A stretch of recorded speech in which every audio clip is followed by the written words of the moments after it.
قرآن خوانی ہو رہی ہے، اور یہ 10واں ہو رہا ہے، اور یہ 40واں ہو رہا ہے، اور یہ برسی ہو رہی ہے، ان کا کوئی ثبوت نہیں ہے کتاب و سنت کے اندر، یہ بدعت ہوگی۔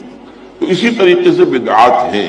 البتہ یہ ہے، اب اسی طریقے سے ہمارے ہاں ایک نئی رسم چلی ہے کہ آپ یوم پیدائش منا رہے ہیں، سالگرہ کر رہے ہیں، یہ مغرب سے آئی ہوئی ہماری رسمیں ہیں، یہ کوئی صحابہ کرام سے حضور سے تو ثابت نہیں ہے۔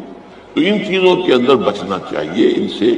البتہ یہ ہے کہ ایک ہے کہ جو سائنس کی ڈیولپمنٹ سے، اب کوئی کہتے صاحب پھر آپ ریل گاڑی میں سفر کیوں کرتے ہیں، وہ تو صحابہ کے اور حضور کے، یہ سائنس کی ترقی سے جو چیزیں آئی ہیں یہ بالکل دوسری چیزیں ہیں، ان میں ثواب کا معاملہ نہیں ہے، یہ تو آپ کی ایک ضرورت ہے جو پوری ہو رہی ہے۔